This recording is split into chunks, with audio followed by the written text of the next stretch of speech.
Welcome to the video lecture series of Python for Data Science. I am Vishal Parikh. Today we will be covering different concept of Python. So in particular, today we will going to cover is functions. So we all are aware what a function is. So let's recall what a function is.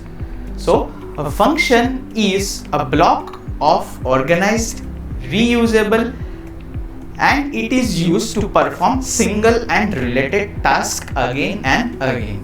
So why functions are being used? Consider a large scale applications in which some of the modules will be remaining common throughout your different applications.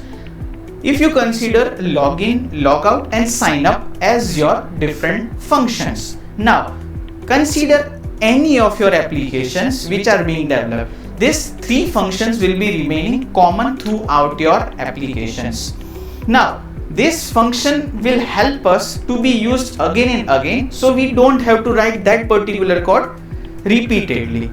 Now, how we can declare a function? So first we have to use def keyword, then we have to specify the function name, and then we have to specify the parameters within the parenthesis. If you observe that there is a colon. Now what does this colon indicate? That this particular block inside which the statements are written are belonging to this particular function.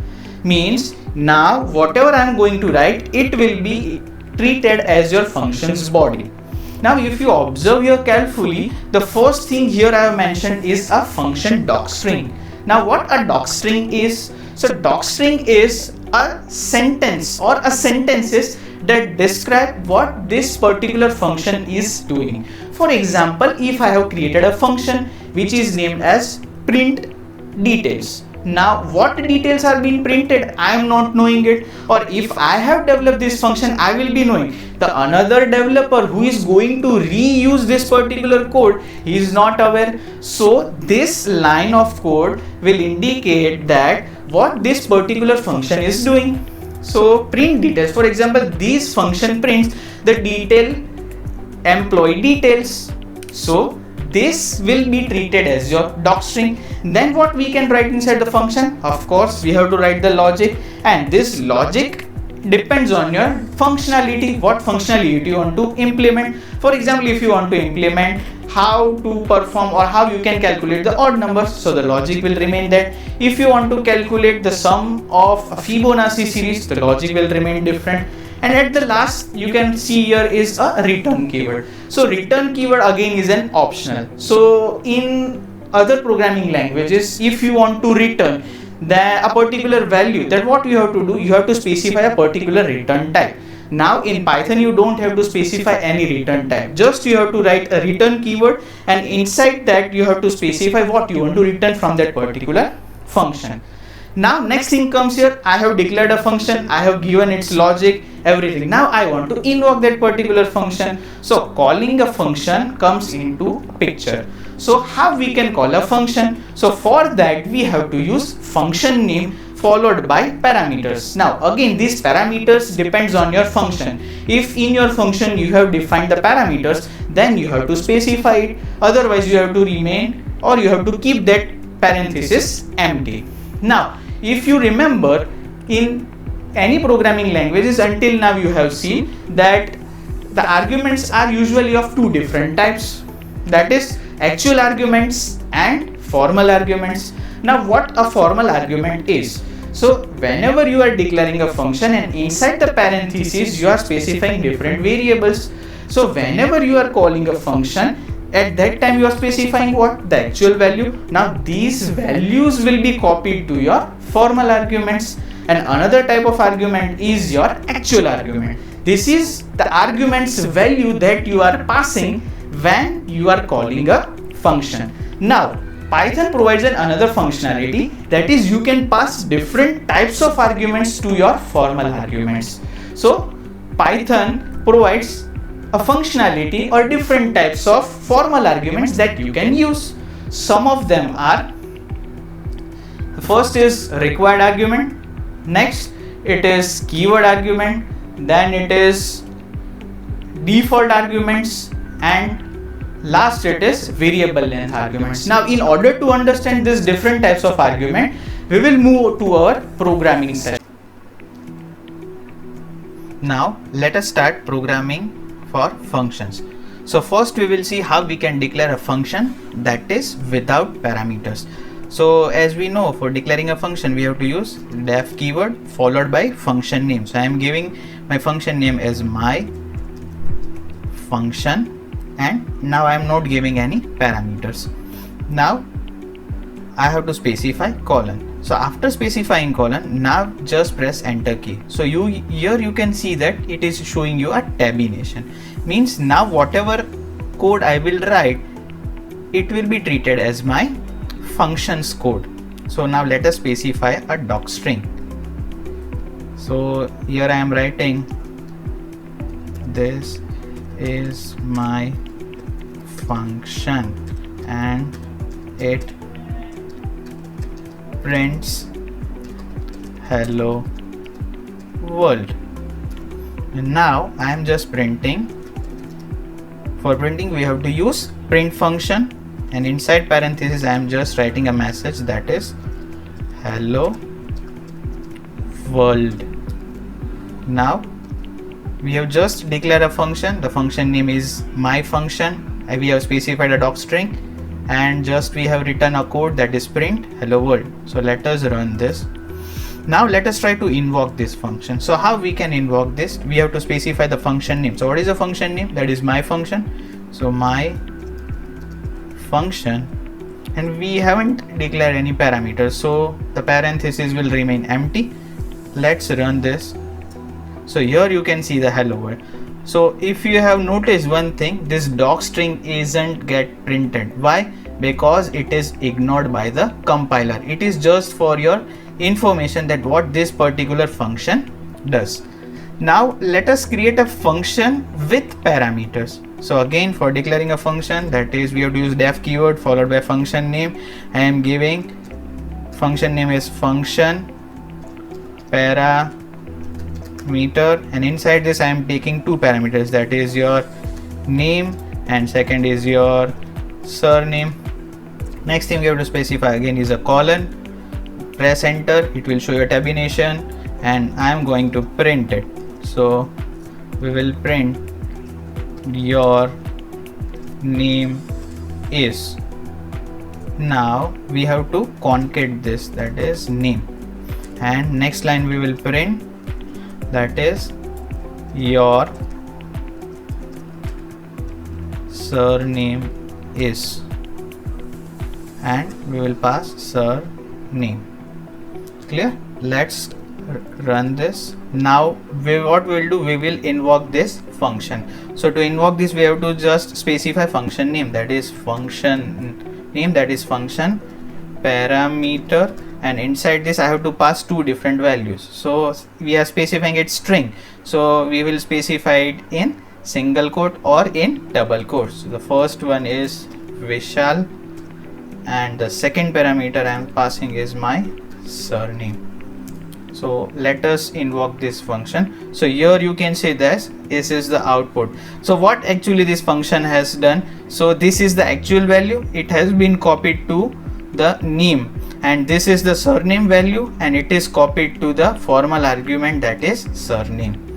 Now we will move towards the different function arguments. So first one is required arguments. So first let me create a function, that is def req example, and I am specifying again two things, that is name, surname, then colon, and I am printing it, that is your name is, and your name. Again I am printing print your surname is,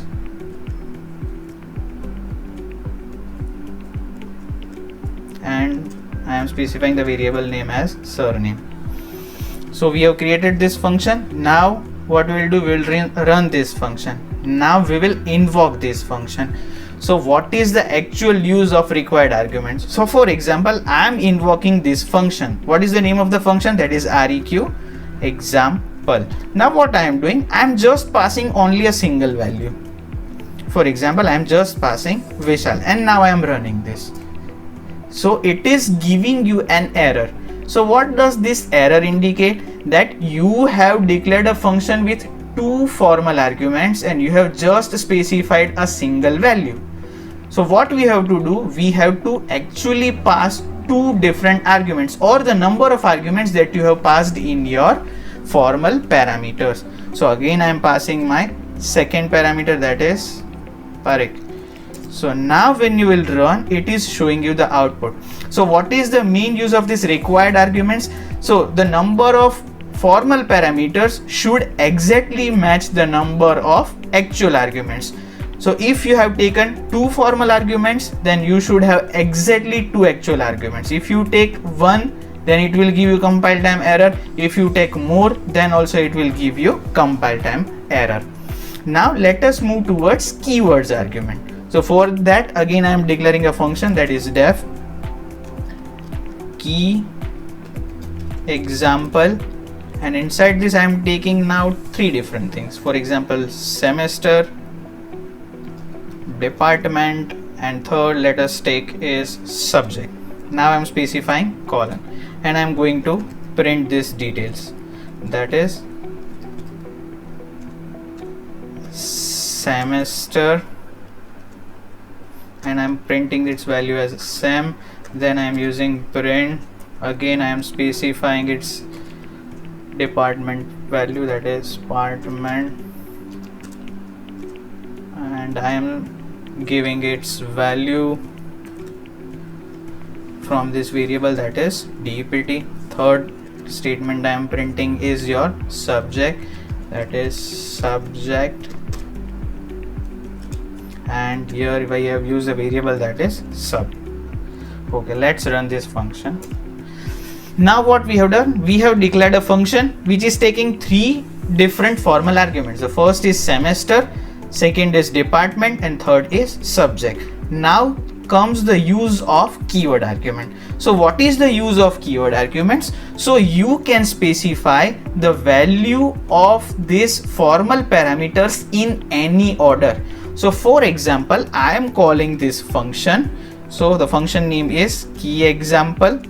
Now what I am doing, I want to first specify the value for department. So what I have to do, that is dept equal to, I am specifying its value as dept equal to, for example I am using computer. Now next I am going to specify is the value for the subject. So subject equal to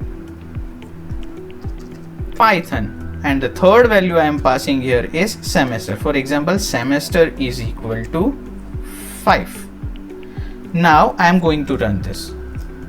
So here you can see that all the values are printed. Now one thing you can note is the number of parameters should, first thing it should match. Now in order to pass different arguments in any of the order, the name of the actual parameter and the name of the formal parameter should be matched. Why? Because if the names are different, this value won't be copied to this particular parameter. So in order to map this particular formal and actual parameters, we have to use the same name. That is, here also I have taken dept, and here also I have taken, that is dept. Similarly I have done with subject. So here I have declared a variable, that is sub. So the same variable I am using here is sub, and the third is semester. So for that I have used here sem. So here also I have used, that is sem equal to 5. In short, in keyword arguments, you have to remember that in any order you can pass the value to the formal arguments, but the name of the variable in case of formal and the actual parameter must be same. So now let us move towards the default arguments. So what do you mean by default arguments? So whenever we declare a function, we provide default values to the particular formal arguments. So let's declare a function, that is def default example, and inside this I am taking, for simplicity I am taking two parameters, that is sem equal to 5 and the another I am taking, that is subject equal to Python.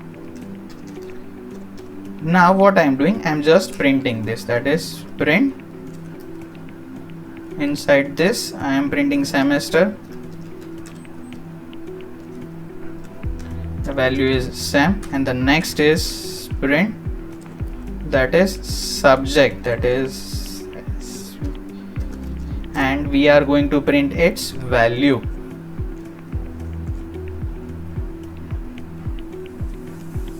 That is, the variable name here is sub. So now let us first invoke this particular function. So what is the function name? That is default example, and inside this, just now I am not passing any of the values. So let us run and check what it is giving us the output. So here you can see it is showing me the semester value as 5 and the subject is Python. Why? Because we have specified the default values to the formal parameters. So here I have specified the sem equal to 5 and subject equal to Python. Another thing you need to note is the assignment is always done from rightmost parameter to the leftmost parameter. But what if I remove the value for this subject? I am removing the value for this subject attribute. Now I am trying to run this. So what it is giving me, that non-default argument is followed by default arguments. That is, this is a non-default argument and it is default arguments. So here it is mandatory that we have to specify the value. So here I am passing Python. Clear? Now what I am doing, now I am again calling this function, but now I am passing some another values. That is, for example, I am passing semester value as 8 and I am passing the subject name as data science.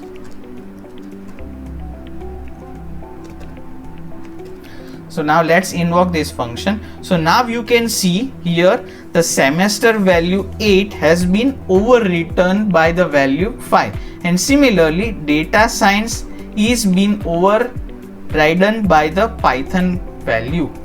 So if you don't provide any value and if you invoke the function, then it will print your default values. But if you call that function and you specify the values, so it will override your default values and it will take the values that you have provided.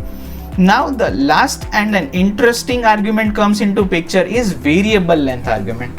Now when this type of arguments will be used, for example, if you don't know how many arguments this particular function takes, at that particular time we have to use variable length arguments. So let's create a function, that is def var arguments, and to declare a function as a variable length argument you have to use asterisk sign inside the parameter. So whenever you pass an asterisk sign, it will indicate that you are using variable length arguments. After asterisk sign you have to specify the iterating variable. Now as we don't know how many values will be passed, so in order to iterate that particular values, for simplicity we will be using for loop. So for I in values, and we will be going to print this particular value. So how? Simply I have iterated this value, so this will be treated as an array, and inside this array the values will be stored. The index value will start from 0. Now what I am going to print this particular value. So what I am doing here, I am passing here values space colon space, and I am printing the iterating variable, that is I. Now what I am doing, I am passing 5 different arguments to this particular function. For example, var arguments. Inside this, first I am passing is 5, then I am passing 2, then I am passing 10, then I am passing 100, and then I am passing 500, for example. So let us invoke this function. So here you can see it has printed all the different values. So when we have to use this variable length argument, so when we are not knowing how many values will be passed when this particular function has been invoked, at that time we have to use variable length arguments. So to declare a variable length arguments in formal parameters, you have to first place an asterisk sign, then you have to place your, or you have to use your variables in which your values will be stored. Now the values can be anything or it can be of any length. So for iterating that, what I have done, I have used here a for loop, and from this for loop I am printing this particular value.